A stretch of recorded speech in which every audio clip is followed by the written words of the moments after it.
एक रंग मैत्रीचा भाग 30वा. लेखिका वैशाली गुरव. सादर करते एव्ही टॉक्स. मागील भागात आपण पाहिले की मायराचे डॅड तिच्या आत्याला फोन करतात आणि तिला लंडनला पाठवायचा डिसिजन घेतात. आणि आता पुढे मायराला तर कल्पनाच नव्हती की तिचे डॅड असा तिला लंडनला पाठवण्याचा प्लॅन करत आहेत. ती वर जाऊन बेडवर उशीमध्ये तोंड खुपसून पडली होती. हर्षशी बोलावं वाटत होतं. त्याला फोन करू का नको या विचारांमध्ये कन्फ्यूज होती. त्याने फोन उचलला नाही तर मग मला खूप चीड येईल. त्यापेक्षा उद्या त्याला भेटायलाच जाते. हेच बरं पडेल. ती विचार करत होती. एवढ्यात डोअर नॉक झालं. तशी ती पडल्या पडल्याच वळून दरवाजाकडे पाहू लागली. मायरा, मला थोडं बोलायचं आहे तुझ्याशी. मागून डॅडचा आवाज आला. डॅड, मला त्या विषयावर काही बोलायचं नाहीये. मी तुला विचारायला नाही, सांगायला आलोय मायरा. तुझ्या बॅग भरून ठेव आणि नवीन कपडे घ्यायचे असतील तर उद्या जाऊन घेऊन ये. का? आपण कुठे चाललोय का? तिने उठून विचारलं. आपण नाही, तू जाणार आहेस लंडनला, मंजिरीकडे. पुढच्या आठवड्यामध्ये जावं लागेल तुला. काय? असं अचानक? पण का? मायरा, तू तिकडे शिकायला जात आहेस. यात बदल होणार नाही, मी आधीच सांगतोय. खरं तर ना, हे मी आधीच करायला हवं होतं. पण डॅड, मला नाही जायचंय तिकडे. तुम्हाला असं वाटतं का मी तिकडे गेल्यानंतर त्याला विसरेल? तर तसं कधीच होणार नाहीये. नको होऊ दे. माझं सगळं बोलणं झालंय मंजिरीसोबत. तयारी चालू कर. ते निघून गेले. डॅड, डॅड, का करताय असं? तिने तिथेच जवळ असणारी उशी जोरात दरवाजाच्या दिशेने फेकली.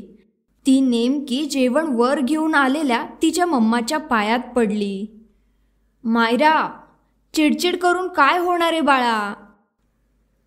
मम्मा, मला नाही जायचंय लंडनला. माझे सगळे फ्रेंड इथेच आहेत ग. फक्त 1 वर्ष राहिलंय ग्रॅज्युएशनचे. मग का ग? मायरा, मला सगळं कळतंय.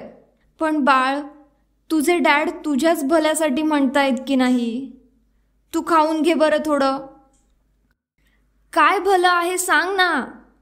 जर तो CBI मध्ये नसता तर कधी रस्त्यावरून जाणारी गाडी मला उडवू शकत नाही का? कसला अपघात घडू शकत नाही? घडायचं असेल तर माणसाच्या आयुष्यात काहीही कधीही घडू शकतं ना. आणि तुम्हीच म्हणता ना, जोड्या वरून बनवतो तो. मग तसं असतं तर एखाद्या वेळी स्त्रीचा नवरा अपघाताने लवकर मरतो, तेव्हा हे सुद्धा विधिलिखितच असतं ना. मग आहे ते तेव्हाही स्वीकारावं लागतंच ना आपल्याला. फक्त ती गोष्ट कधी होईल हे तेव्हा माहीत नसते आपल्याला, इतकंच. आणि आता ती आधीच माहिती आहे. सगळं कळतंय मला. पण तुझे डॅड ऐकतील असं वाटतं का तुला? मम्मा, म्हणून मी लंडनला जाऊ? अगं आदिती, तिचं लग्न ठरलं आहे. माझ्या बेस्ट फ्रेंडचं लग्न. मीच नसणारे. काय वाटेल तिला? मायरा, आता त्याचा विचार नको करूस बाळा.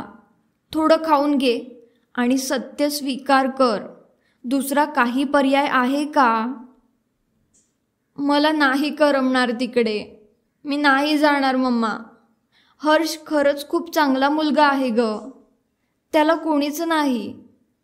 खूप काही झालंय इतक्या दिवसात. मी बोलले नाही तुला. पण काही दिवसांपूर्वी माझी ट्रिप गेली होती तेव्हा आठवतंय? आदू आणि मी घरी आलो तेव्हा माझ्या पायाला लागलं होतं. तेव्हा मी खोटं बोलले मम्मा की मी पडले म्हणून. मी त्या दिवशी मरता मरता वाचलीये. आज मी समोर दिसते ना तुला, ते त्याच्यामुळे.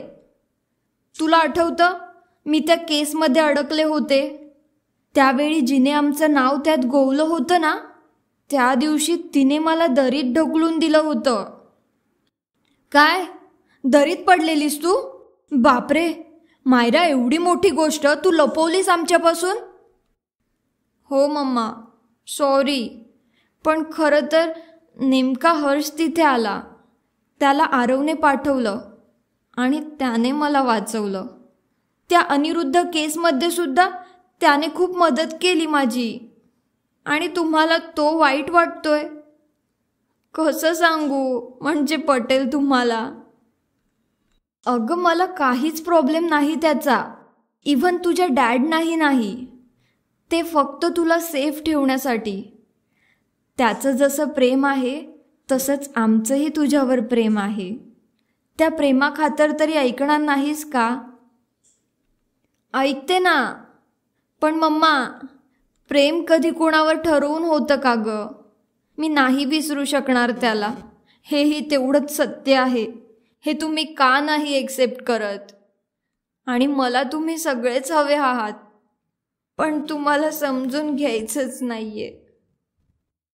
मायरा, माझं किती ग मरण होतं यात. ना ते माझं ऐकत आहेत ना तू. आता त्यांनी तुला लंडनला पाठवायचा निर्णय घेतला. ते ऐकणार नाहीत. आणि तुला समजवते तर तूही ऐकत नाही. मला तू हवी आहेस आणि तेही. मी काय करू तूच सांग. निदान माझ्यासाठी तरी एवढं खा. तू तिकडे जाशील मग मला करमणार आहे का सांग ना. का नाही ऐकत ग ते मम्मा? ती मम्माच्या गळ्यात पडली. मायरा, कधी कधी समोर येईल ते स्वीकारावं बाळा. मला आहे ते स्वीकारायला नाही आवडत मम्मा. मी नवीन रस्ता बनवते. काय करणार आहेस आता? आता नवीन उद्योग करून ठेवू नकोस. आणि हे खाना गार होतंय. केव्हाच घेऊन बसलीये मी. काय ग तू अशी बोलतेस मला? आणि तू भरवलंस तरच खाणार आज मी, नाही तर नको मला. ती लाडात येत म्हणाली. खा. मम्माने तिला घास भरवला. मायराने तो खाल्ला आणि आता तिकडे जावं लागेल या विचाराने तिचे डोळे भरून आले. तिचं थोडंफार कसंबसं खाऊन होताच तिची मम्मा तिला झोपायला सांगून खाली निघून गेली. ती मात्र विचारात घरातूनच इकडे तिकडे फिरू लागलेली. हर्ष भेटल्यापासूनच्या सर्व आठवणी मनामध्ये येत होत्या. सगळेच गोड वाईट क्षण मनामध्ये रुंजी घालत होते. हो, तेव्हा मनीषबद्दलही त्यानेच सांगितलेलं मला. तेव्हा तर मला माहिती नव्हतं तो CBIमध्ये आहे. तो लगेचच त्याला आत टाकू शकत होता. पण तसं न करता आधी त्याने मला सांगितलं. माझ्या बाबतीत किती विचारपूर्वक वागला तो. आणि डॅडना वाटतंय की तो माझ्यावर वाईट वेळ येऊ देईल. तो माझ्या आजूबाजूला आहे यानेच माझ्या मनातील निम्मी भीती निघून जाते. तिच्या चेहऱ्यावर स्माईल आलं. मी उद्या त्याला जाऊन भेटणार. काय व्हायचं ते होऊ दे. असं सहजासहजी नाही हार मानू देणार त्याला. ती बेडवर येऊन पडली. विचार करता करता ती झोपी गेली. दुसऱ्या दिवशी सकाळीच आदितीचा फोन येऊ लागला. तिने तो उचलला. डोर बंद केलं आणि ती गॅलरीत गेली. Hello, good morning Myra. Good morning. बोल ना आदू, कधी येणार आहेस तू? आता काय माहीत मायरा, लग्नाची गडबड चालू केली आहे. आता डायरेक्ट खरेदीला एखादा दिवस येऊ आम्ही पुण्यात. काय ग आदू, मला खूप बोलायचं आहे तुझ्याशी. खूप सारे प्रॉब्लेम्स झालेत. हो, मलाही खूप बोलायचं आहे. एकतर काल असे निघून का गेलात तुम्ही अचानक? अगं आई बाबा मलाच विचारत होते. आणि जिथे मलाच काही माहीत नाही मी त्यांना काय सांगणार? आदू, अगं काल माझे डॅड बोलले हर्ष सोबत. काय सांगतेस? अगं हे एक्साइट होण्यासारखं नाहीये राणी. ते त्याला एक्सेप्ट करायलाही तयार नाहीयेत. मला त्यांनी लंडनला पाठवायची तयारी केली आहे. अगं पण का? आणि असं अचानक? आपलं शेवटचं वर्ष राहिलंय त्याचं काय? आणि मग माझ्या लग्नाला पण नसणार का तू? मायरा, दिस इज नॉट फेअर. तेच सांगतेय तुला. इथे लाईफ नरक झाली आहे माझी. मला आजच मम्मासोबत बाहेर कपडे खरेदीलाही पाठवत आहेत. मायरा, हर्ष काय म्हणतोय? तूच विचार कर काय म्हणत असेल तो. म्हणजे मी समजले नाही. अगं तो शहाणा म्हणाला लगेच की माझे डॅड बोलत आहेत तेच बरोबर आहे. काय? अगं मॅड आहे का तो? हो, मॅडच आहे. तसं माझ्या डॅडनीच त्याला उलटे सुलटे 1000 प्रश्न विचारले. तुला तर माहितीच आहे आधीपासून तो कसा विचार करतो माझ्याबद्दल. सगळंच विचित्र झालंय. अरे देवा, एक काम करते मी, आरवशी बोलते, तो समजावेल त्याला. बघ लवकरात लवकर, नाहीतर मला डॅडनी ऑप्शन ठेवला नाहीये. तू काळजी घे, मी आरवशी बोलून घेते. बाय. बाय म्हणत फोन ठेवला. तोवर जोरजोरात डोर नॉक होत असल्याचा आवाज आला. तशी ती फोन बेडवर ठेवून धावतच उघडायला आली. डोअर उघडलं तसा मनीष आत येऊन पडला. अरे तू काय करतोस? ही काय पद्धत झाली डोअर वाजवायची? आणि असा पडलास कसा? मायरा त्याला उठवत म्हणत होती. तोवर मम्मा डॅड पण आत आले. मम्मा, डॅड, हे सगळं काय आहे? मायराने विचारलं. अगं काय चाललंय तुझं? डोअर का उघडत नव्हतीस? मम्मा विचारते. मी फोनवर होते. मायराने म्हणताच डॅडने कपाळावर हात मारला. अगं फोनवरच बोलत होतीस तर मग डोअर कशाला लावायचं? कसला पडलो मी, मनीष चिडून म्हणाला. अरे पण तू काय करत होतास असा पडायला? 1 मिनिट, तुम्हाला काय वाटलं? मायरा मम्मा डॅडकडे पाहत म्हणाली. अगं म्हणून म्हणत असतो ते TV सिरियल आणि पिक्चर बघत जाऊ नकोस, डॅड मम्माला म्हणाले. नाही तर काय, मला म्हणाली मायराने काय करून घेतलं का, काय दार उघडे ना, म्हणून दाराला धक्का मारायला लावला हिने, मनीष सांगत होता. हे ऐकून मायराला थोडं हसूच आलं. मम्मा काय ग, डोंट वरी, मी असलं काही करणार नाहीये. अगं ती स्वतः असं करण्यापेक्षा दुसऱ्याला फाशी घ्यायला लावेल म्हणे काही करून घेतलं, मनीष हसत म्हणाला. तुमचं चालू द्या, मला हॉस्पिटलमध्ये जायचं आहे. निशा, चल नाश्ता दे ग. डॅड मम्माकडे पाहत निघून गेले. आणि मायरा, नेक्स्ट टाइम फोनवर बोलताना दरवाजा लावू नकोस. बघ काय झालं. काय तू ना मम्मा. मनीषही निघून गेला. मायरा मात्र तिच्या मम्माला बिलगली. म्हणून म्हणते जास्त विचार नको ग करत जाऊ. मी तुझी स्ट्रॉंग मुलगी आहे, असलं काही करणार नाही ग. मायराने हसत म्हणताच मम्माला थोडं हसू आलं. एकतर आदितीला पुण्यात यायला वेळ लागणार होता. त्याने मायराचा मूड गेला होता. खरेदी करायची इच्छा नव्हतीच, त्यात मम्मासोबत जायचं होतं. ती आपली तिच्यासोबत गेली खरी, पण मनापासून तिचं लक्ष खरेदीत नव्हतंच. तिला हर्षला भेटायचे विचार मनात येत होते. सकाळपासून त्याला 4-5 कॉल केले होते, पण तो काही उचलतच नव्हता. खरंच आता बोलणारही नाही का हा माझ्याशी, असा विचार तिच्या मनात येऊन मन पोखरून निघत होतं. मम्मा ऐक ना, खरेदी झाली. माझी एक फ्रेंड आहे इथे, नीतू म्हणून, मी तिला भेटून येऊ का प्लीज? चल ना, मी पण येते बरोबर. अगं काय, आता मी जाईन तिथे प्रत्येक ठिकाणी तू येणार आहेस का? हे अति होतंय हां. अगं पण तुझे डॅड ते आहेत का इथे आता? ते हॉस्पिटलमध्ये आहेत ना. मम्मा तू ऐक, तू घरी जा, मी येईन ते यायच्या आत. ओके? तू हर्षला नाही ना जाणार भेटायला? नाही जात ग. ओके, जाऊ मी आता? पण येशील ना घरी? अगं मी कुठे जाणार आहे निघून? तू जा, मी येते. मी देते हा कॅब बुक करून तुला.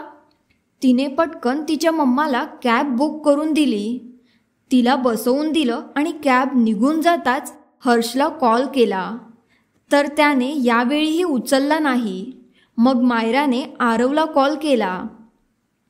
हॅलो आरव, मी मायरा. हो बोल ना. मायरा, आदितीचा कॉल आलेला मला. अगं मलाही अजून त्यांनी काही सांगितलं नव्हतं, पण आज रात्री मी बोलतो त्याच्याशी. हॅलो हॅलो, मी ते सगळं बोलायला कॉल नाही केलाय आरव. माझा फोन उचलत नाहीये तो. मला सांगशील का आता तो कुठे आहे? ओ, तो त्याच्या कामात असेल. त्याला फोन करून आता तो सध्या कुठे आहे सांग ना मला, म्हणजे मी त्याला भेटायला जाणार आहे. हो, पण त्याला तसं सांगू नको हां. बरं, मी सांगतो तुला. मला जरा 2 मिनटं देशील? हो, मी वेट करतेय. तिने फोन कट केला. 5च मिनिटात त्याने त्याच्या ऑफिसचा ॲड्रेस पाठवला. तीही लगेचच ऑटो पकडून तिकडे जायला निघाली. त्याच्या ऑफिसवर येताच ती आत जायला निघणार तर एका गार्डने तिला अडवलं. कोण हवंय तुम्हाला? असं आत जाता येणार नाही. आतमध्ये हर्ष, सॉरी, मयांक देव म्हणून आहेत, त्यांना भेटायचं होतं. ओके, बाहेर थांबा, मी सांगतो आतमध्ये. तो आत गेला. मयांक सर, तुम्हाला बाहेर कोणीतरी लेडीज भेटायला आली आहे. मला? कोण? मी पाहतो. तो बाहेर आला तर एका कारजवळ पाठमोरी उभी असलेली मायरा त्याला दिसली. मायरा, तू इथे काय करत आहेस? तुला इथला ॲड्रेस कोणी दिला? हर्ष, ते खरंच महत्त्वाचं आहे का? माझा कॉल का नाही उचलत? सॉरी ना मायरा, ते मी कामात होतो. मी करणार होतो रात्री. मग काल रात्रीही फोन करतो म्हणालेलास, तोही केला नाहीस का? सगळं संपलं का हर्ष? तिचा जड झालेला आवाज ऐकला तसा तो जरा पुढे होत तिच्या जवळ आला आणि तिचा हात पकडला. मायरा, अगं तुझे डॅड. ते ऐकत नाहीत तर तू मला विसरणार आहेस का लगेच? सोपं आहे ना तुझ्यासाठी? तिच्या या प्रश्नावर तो मात्र निरुत्तर झालेला. ती अशी एकटक पाहत होती की त्याला तिच्या नजरेलाही नजर मिळवता येत नव्हती. त्याने नजर चुकवत दुसरीकडे पाहू लागला. तशी ती त्याला बिलगली आणि म्हणाली, Harsh, I love you so much. नकळत त्यानेही तिच्या भोवतीची मिठी घट्ट केली आणि डोळे मिटले. हर्ष, माझा फोन उचलणार आहेस हां इथून पुढे? असं नाही चालणार मला. आपण दोघं मिळून डॅडना तयार करू ना. नको ना रे लगेचच हार मानू, प्लीज. मलाही हे खूप जड जातंय मायरा, पण माझ्यामुळे तुला काही व्हायला नाही हर्ष. उलट तुझ्यामुळेच मी सेफ असणार आहे. मला माहिती आहे तू मला कधीच काही होऊ देणार नाहीस. हर्ष, अरे डॅड मला. ती त्याच्याकडे पाहत म्हणणार एवढ्यात, सर, त्या व्यक्तीची डिटेल्स मिळाल्यात. त्याचा सहकारी अक्षय तिथे सांगत आलेला तसा तो तिच्यापासून दूर झाला. ओके, मी आलोच, तू हो पुढे. हर्ष म्हणाला तसा तो गेला. मायरा, ऐक ना, मी आत्ता कामात आहे, तू घरी जा. मी आज रात्री तुला आठवणीने फोन करतो. नक्की ना हर्ष? आधी प्रॉमिस कर. Okay, promise. तो म्हणाला तसं तिने त्याला घट्ट मिठी मारून गालावर किस केला. बाय, मी वाट पाहतेय फोनची. नाही केलास ना फोन तर माझ्या इतका वाईट कोणी नाही, एवढं लक्षात ठेव, म्हणत ती तिथून निघून गेली.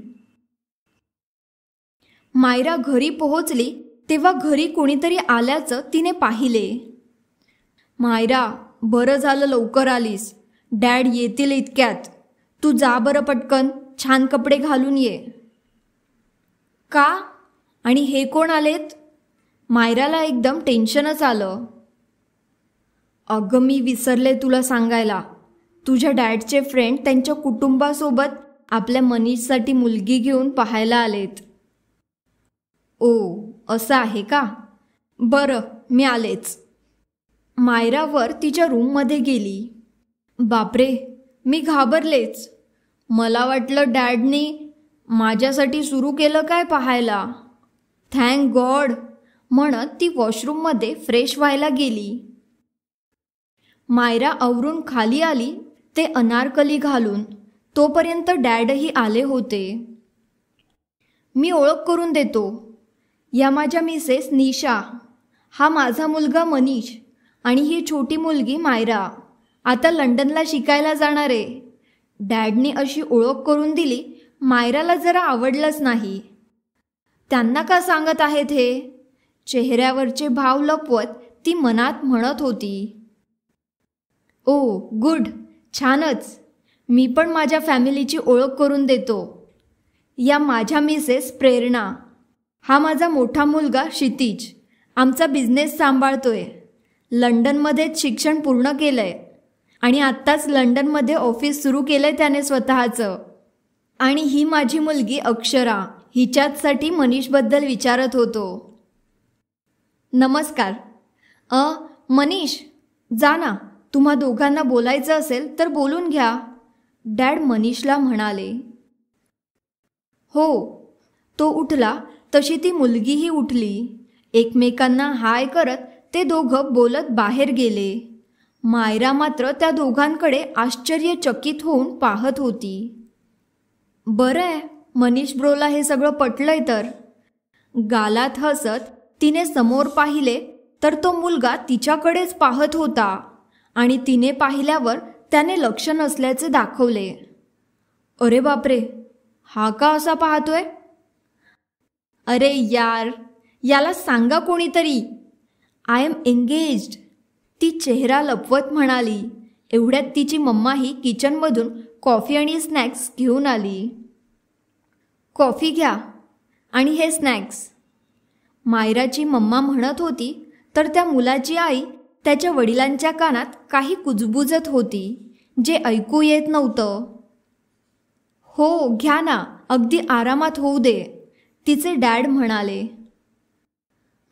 सुहास, बरं का, आम्हाला पसंत आहे हे स्थळ, पण एक बोलायचं होतं, त्या मुलीचे वडील म्हणाले. हो बोला ना, अगदी फ्रँकली बोला. ते काय आहे? आम्ही मुलगी पण पाहत होतोच. तुझी पण मुलगी आहेच तर मग ॲक्च्युली. ते एकदम मायराविषयी बोलू लागले तशी ती घाबरली. अरे यार, हे आता माझ्यावर का घसरले? ती डॅडची यावर काय रिॲक्शन असणार आहे हे पाहू लागली. अरे हो, पण मी म्हणालो ना आत्ताच, ती आता सध्या लंडनला जाणार आहे 2 वर्षासाठी. सध्या तरी आम्ही तिच्या लग्नाचं नाही पाहत, ते मायराकडे पाहत म्हणाले. तशी ती खोटच हसली.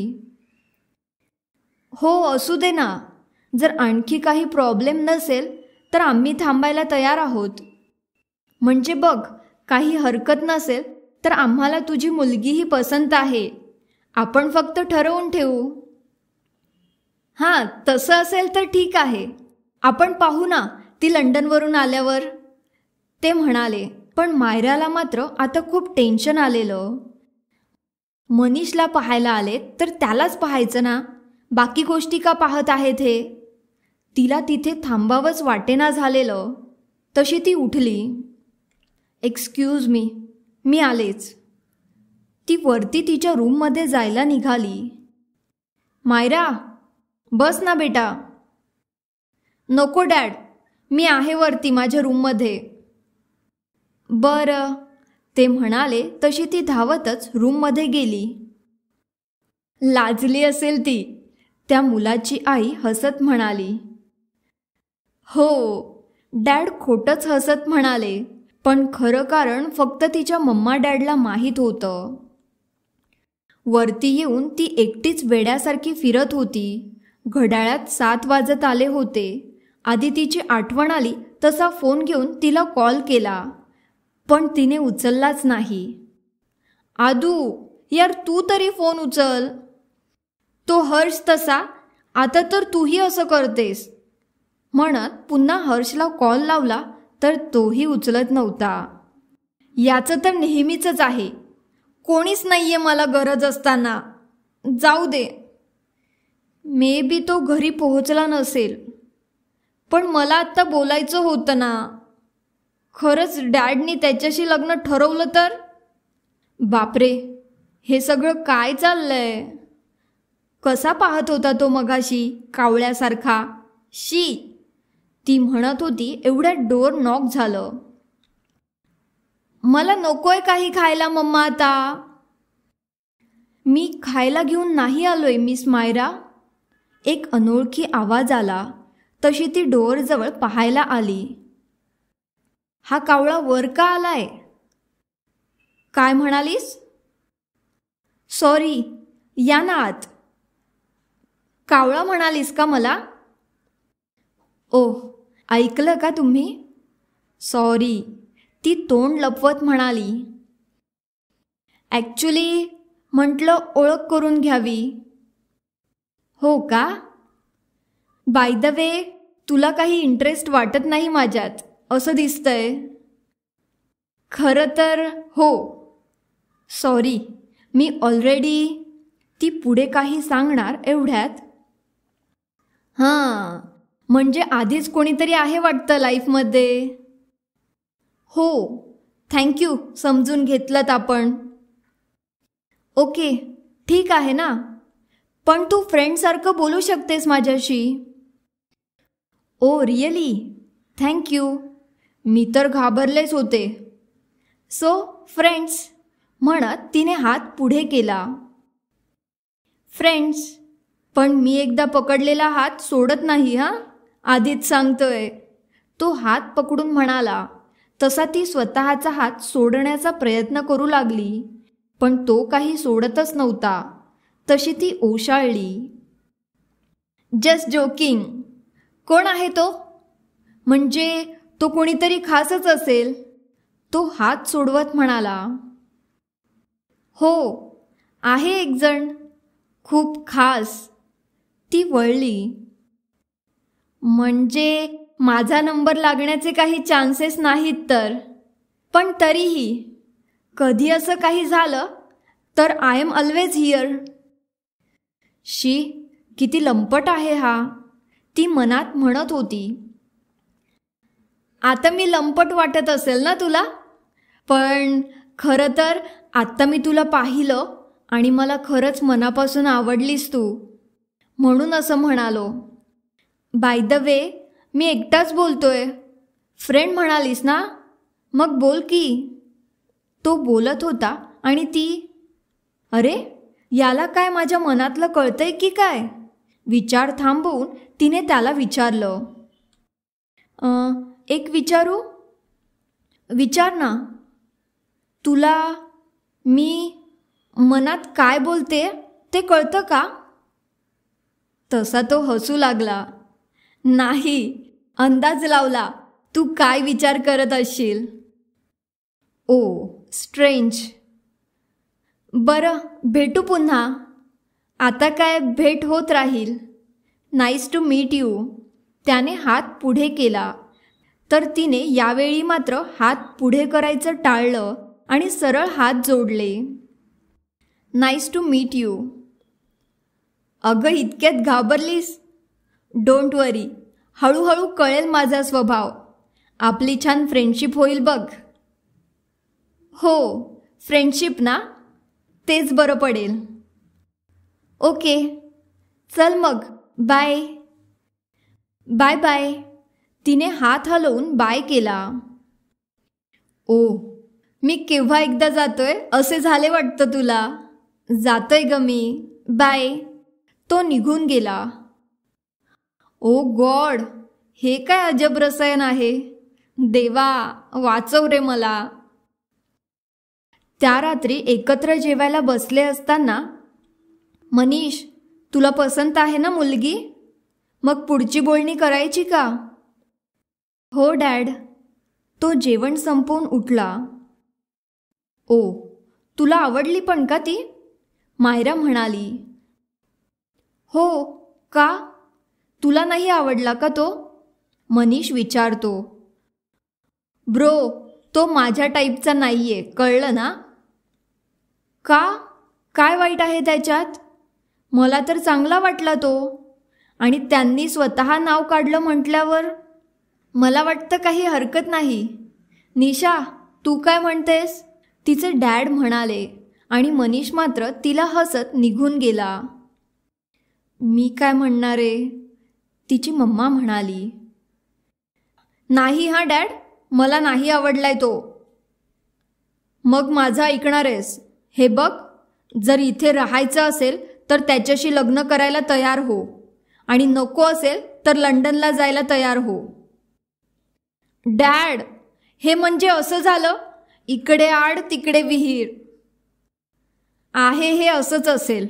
तू ठरव आणि मला सांग काय ते. ओके, ठीक आहे. ती डायरेक्ट जेवणावरूनच उठली आणि तिच्या रूममध्ये निघून गेली. अहो पाहिलं का, ती जेवणावरून आजही उठून गेली. तुम्ही खरंच तिचं त्या मुलाशी? अगं नाही करणार. तसाही तो मुलगा मला एवढा काही खास नाही वाटला, पण तिने लंडनला जायला तयार व्हावं म्हणून म्हणालो मी. ओके, मग ठीक आहे. तिची मम्मा नॉर्मल झाली. बापरे, काय आणि कसे होणार मायरा हर्षचे, देव जाणे. कालच्या भागात बऱ्याच प्रतिक्रिया आल्या की मायराचे बाबा जे करतात ते चुकीचे आहे. हो, तुम्हाला वाटतंय तसं, पण बाबांच्या बाजूने विचार केला तर ते चुकीचे नाही वाटत. मायरा या सिच्युएशनला कशी फेस करते ते पाहूया. प्रतिक्रिया देणाऱ्या माझ्या सर्व एव्ही टॉक्स परिवाराचे खूप खूप खूप आभार, आणि ऐकणाऱ्या सर्व रसिक प्रेक्षकांचे देखील मनापासून आभार. भेटूया लवकरच पुढील भागात. धन्यवाद.